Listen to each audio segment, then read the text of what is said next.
American composer Jenni through her award-winning solo bassoon piece, Colored Stones. However, what are not as well known or performed are her other 30 solo and chamber pieces involving bassoon. Nearly all of Brandon's works are programmatic on the subject of the natural world, ranging in depictions of plants, animals, natural objects, landscapes, and people.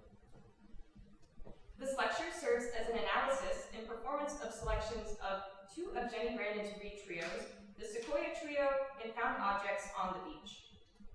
The analysis is informed by my discussions with Jenni Brandon herself and through my experience in preparing the pieces for performance. This analysis is focused on the way in which Brandon takes inspiration from literary works and her own reflections and experiences in nature for her compositions. I will first give background information on Jenni Brandon as a composer. I will then provide an analysis of how Brandon depicts stories in the Sequoia Trio and Found Objects on the Beach.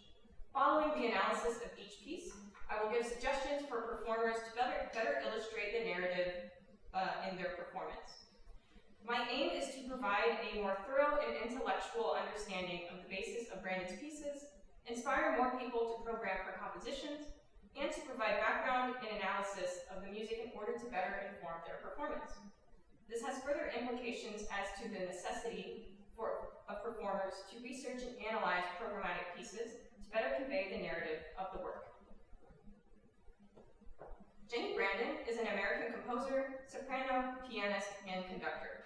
Brandon has a catalog of over 100 works ranging from music for soloists, chamber ensembles, concertos, operas, and orchestras. Her compositions are best known for their melodic content that draws inspirations from the stories of her collaborators, the natural world, and poetry. She is a member of the Landscape Music Collective, a network of musical artists who have substantial bodies of work connected to nature and place, and for whom inspiration from the natural world is an ongoing focus.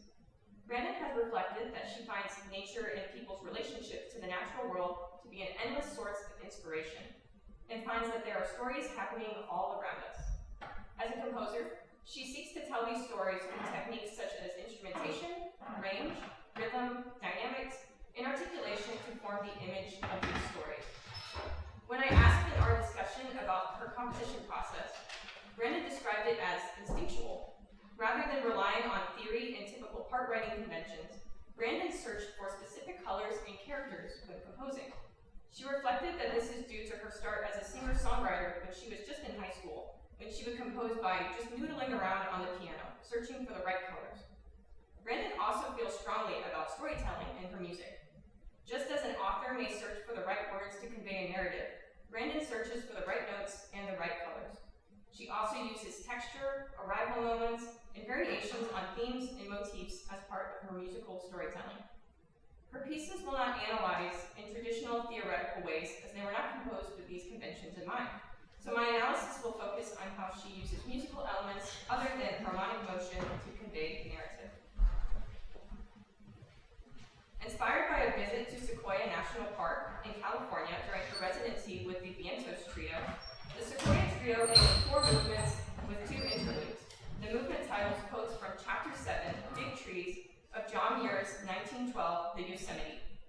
The narrative of this work is the growth and reverence of sequoia trees, bolstered by Muir's words from the Yosemite. Each movement illustrates different stages of the tree's growth and development. The first movement, Sequoiadendron giganteum, the big tree, depicts sequoia seeds. The second movement, a crowd of hopeful young trees and saplings, follows the young sequoia trees. The third movement, the 3 graces, references the trees growing and crowding around each other. And the fourth movement, the noble trees, depicts the trees fully grown. For the purposes and for timing of this lecture, only the first, second, and fourth movements will be performed and analyzed. The Sequoia Trio was one of Brandon's first pieces involving double reeds, and her first reed trio. Brandon remarked that after the Wildflower Trio for oboe, bassoon, and piano that she wrote in 2004, she began to understand and feel more confident in writing for double reed instruments. Her exploration of timbre, range, and how to move in and out of the registers of both the oboe and the bassoon is evident in the Sequoia Trio. In addition to the Sequoia Trio being one of her very first pieces for double reeds, this was also the beginning of her shift as a composer from movement to through composed music. Brandon reflected in our discussion that when composing this piece, she wanted to tie a story the entire way through and felt that it couldn't just be separate, unrelated movements. John Muir's The Yosemite, Brandon's literary inspiration for the Sequoia Trio, was written towards the end of his life in 1912 as a guidebook for those exploring Yosemite National Park. A glaciologist, wilderness activist, and writer, he published persuasive ecological articles that were instrumental in establishing several national parks. He also founded the Sierra Club and served as its president until his death in 1914. Muir first visited Yosemite in the summer of 1868 and returned to live there the following year until 1874. Although his time in Yosemite was relatively short, his time there inspired two writings: My First Summer in the Sierra, 1911, and The Yosemite in 1912. Writer and naturalist Recital noted that the Yosemite is a guidebook, a menu of mountain joys to be experienced in the United States' first national park. In the program note for this first movement, Brandon says that she focused on the graceful compliance of the sequoias, recognizing that there is something gentle in their fluid motions despite their large size. The opening triple and duple ostinato is meant to evoke branches waving gently in the breeze, while the staggering height of the trees is represented by rising lines beginning low in the bassoon and ascending to the upper range of the oboe. Figures moving from low to high and high to low are prominent throughout this movement. Instances of this growth upward can be found in example 1. Doesn't really work, but in the half notes in the bassoon and extending to the oboe. And then also in this melodic figure shown in example 2. After providing imagery of the sequoias fully grown, Brandon takes the listener back to the origin of the trees, the seeds. The word seeds is inscribed above measure 21, marking the entrance of the repeated triplet motif. As shown in example 3, the melody that enters in the oboe serves to expand and energize this seed motif, becoming more rhythmically and melodically involved, but still maintaining the repeated note figure. Similar to how the seeds are growing, the motif becomes something bigger. In this movement, performers should be aware of the lines that are being passed around through the ranges of the instruments to reflect the height of the trees and adjust balance to ensure that those lines are heard throughout. When playing the seed motif, the bassoon and clarinet should endeavor to play these lines with as little phrasing as possible while adhering to the mezzo-piano dynamic marking. As this motif represents the smallest form that these giant sequoias will have, there should be a quiet intensity to this section in anticipation of the growth of this motif and the seeds. Particularly in the oboe, emphasis should be made on the repeated note triplets, as this is a central motif of the movement, and its development of the piece represents the growth of the seed into a young sapling. Brandon depicts the attitude of the personified young trees through style in this movement. In the accompanying program note, Brandon characterizes this movement as sassy and jazzy, to portray the sapling's resilient attitude needed to survive the weather and the rocky terrain of the mountains. Elements of jazz are shown through swung rhythms, improvisatory sounding solos, and the prevalence of walking bass lines. The opening swung melody, introduced in the clarinet, representing the young trees, with the score inscription Playful Youth, and the walking bass line in the bassoon are shown in example 4.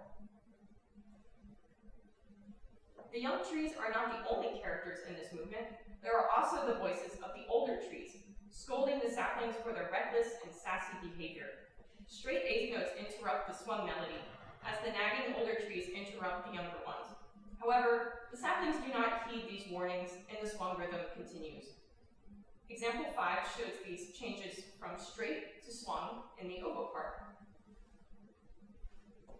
In the following section marked with groove, the bassoon's line is more active and is played straight. The oboe plays an improvisatory sounding solo, swung, while the clarinet continues the motif from the first section.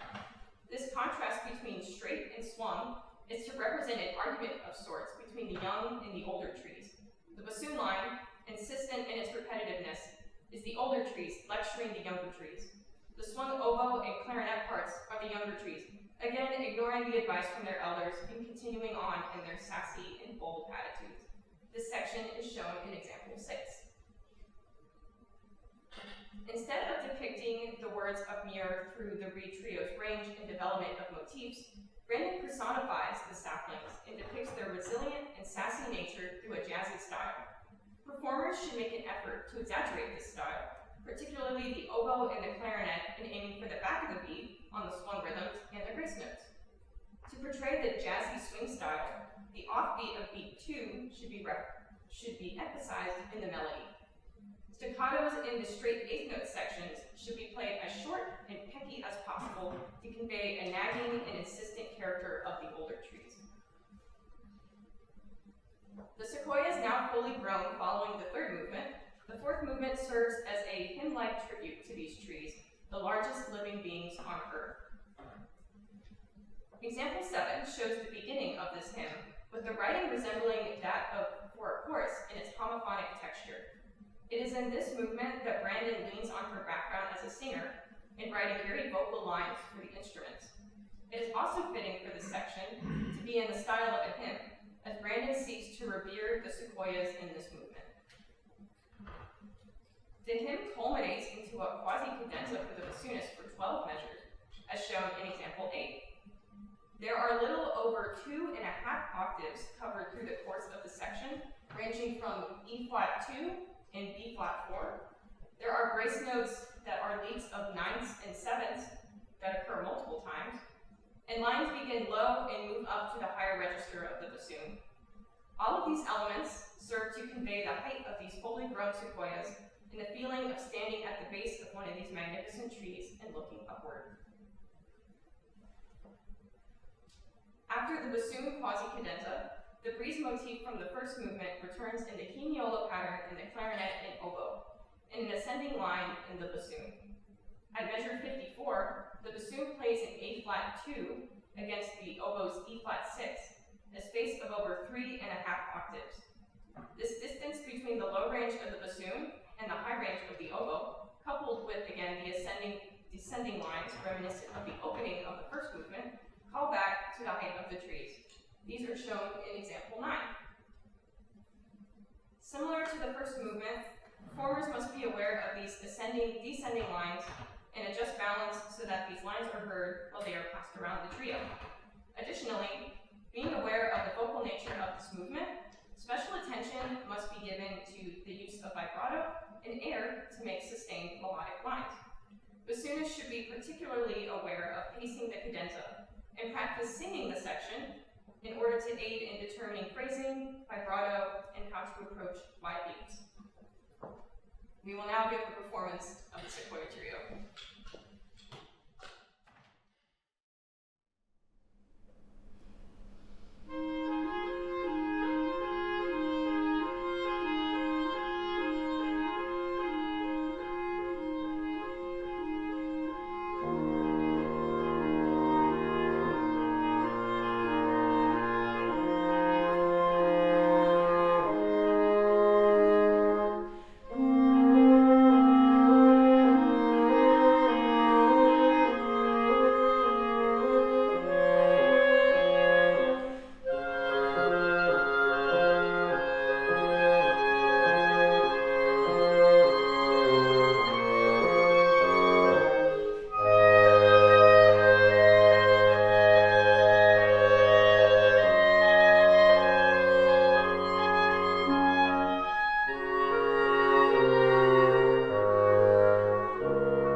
by the Pen Trio in 2014, Found Objects on the Beach is a 6-movement work that conveys the journeys and characters of objects that have washed up on shore.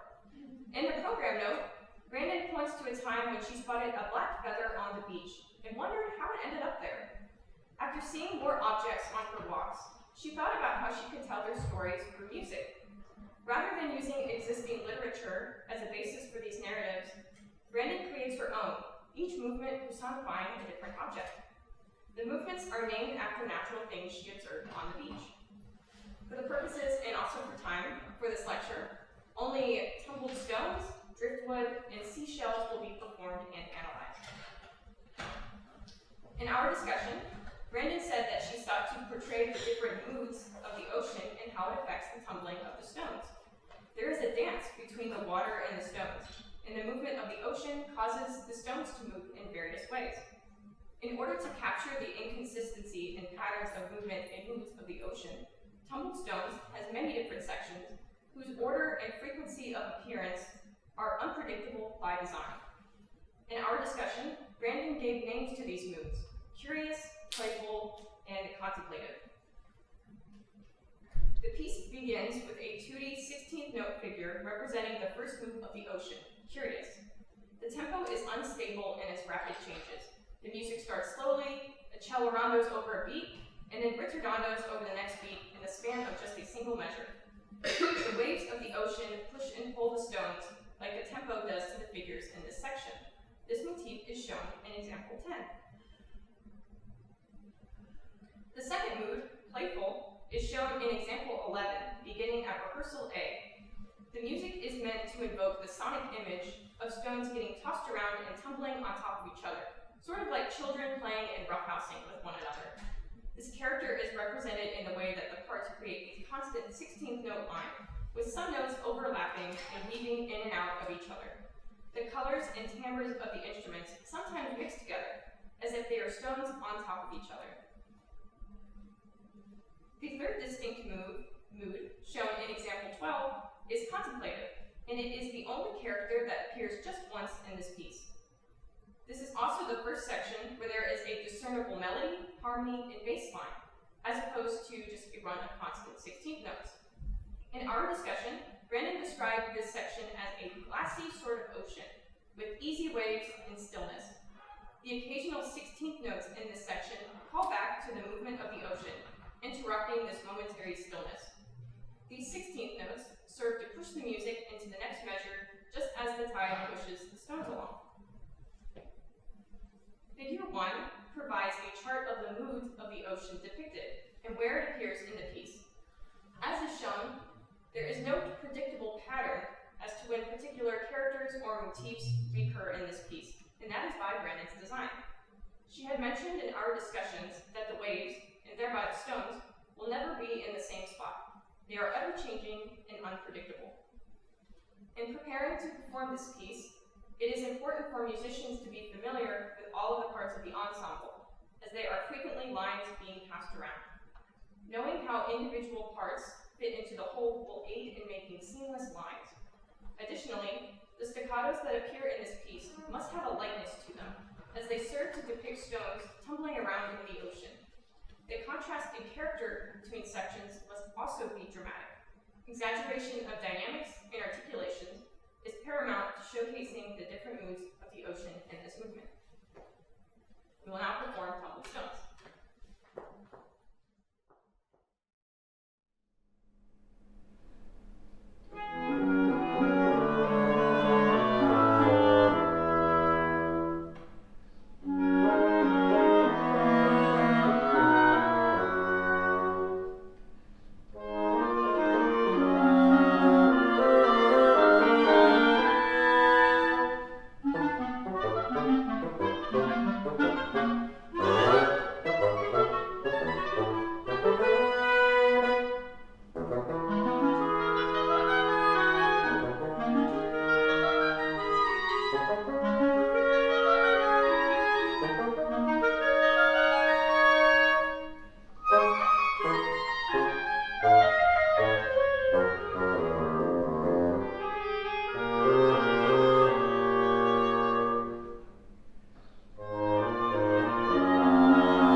the ocean.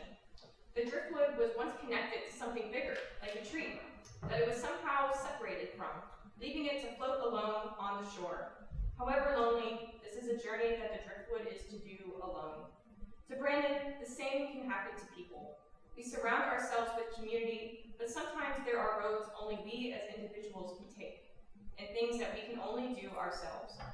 It was this feeling of loneliness and a loss of connection that comes with a solitary journey that Brandon depicts in this movement. Driftwood tells its story through theme and variations, with the theme representing the voice of the driftwood. The variations of that theme occur due to the changing moods of the ocean and the effect that that has on the driftwood. Example 13 shows the introduction of the driftwood theme in the oboe, with the 2 16th notes at the end of each measure in the bassoon part, representing the waves pushing the wood. The swell and dynamics of each measure represents the ebb and flow of the tide. It is also important to note that the melody is usually only heard in one voice at a time, further representing the feelings of loneliness on the driftwood on its journey. Following the introduction of the theme, the wave motif evolves into 16th note lines passed around the trio. The ocean has become more tumbling and violent, with the waves crashing, and the driftwood is also being tossed around. Example 14 shows a return of the material from the opening of this movement, but with the first instance of a fortissimo dynamic, in a variation of the theme. 16th notes interrupt the driftwood melody in the bassoon part in measure 43. The driftwood melody changes due to the more forceful and tumbling mood of the ocean. The section in example 15 is a turning point in the story of the driftwood. Brandon, in our discussion, described this as a moment of concentration and clarity for the driftwood on its journey. The water motif, flowing slurred 16th notes, has stopped, and all that is heard is a staccato variation of the driftwood theme. This is also the first and only instance in the movement where the parts are tutti for longer than a measure. The focus on the driftwood theme emphasizes this point as a moment of introspection for the driftwood. Following this moment of clarity, there is an arrival at rehearsal P, which Brandon characterizes as boldly in the score. This section, shown in example 16, is a variation of the beginning of this movement. The melody is back in the oboe, the clarinet is the harmony, and the bassoon has the 16th notes as pickups to each measure. However, the theme is varied with 16th actually appearing in the melody. The theme and the driftwood have been changed by the journey the ocean has taken them on. The driftwood is determined to make it to the end of its journey, pushed along by the tide. In our discussion, Brandon related this section to people. We wonder who we are, our purpose, and our destination. Life is like an ocean, and sometimes we have to weather a storm or turbulence, but we all know that we will persevere and see it to the end. Like the driftwood, we go boldly on our journeys. This brave little driftwood, as Brandon affectionately called it in our talk, completes its journey at the end of the piece, slowing to the shore and coming to a rest.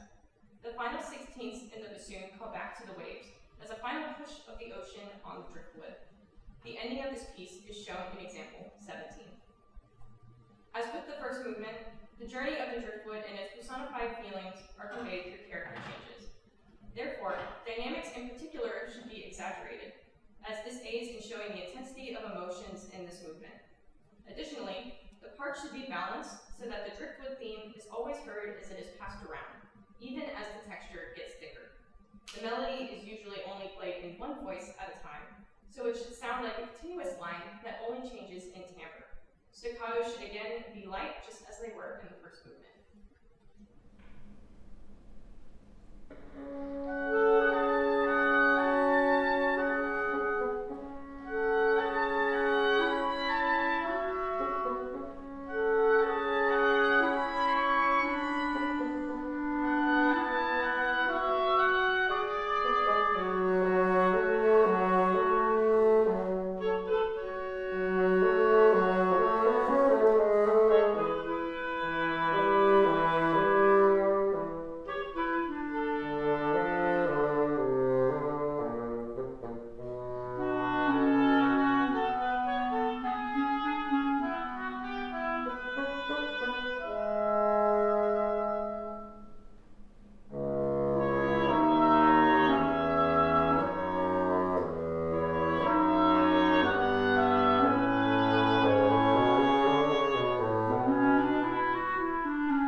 when collecting seashells on the beach.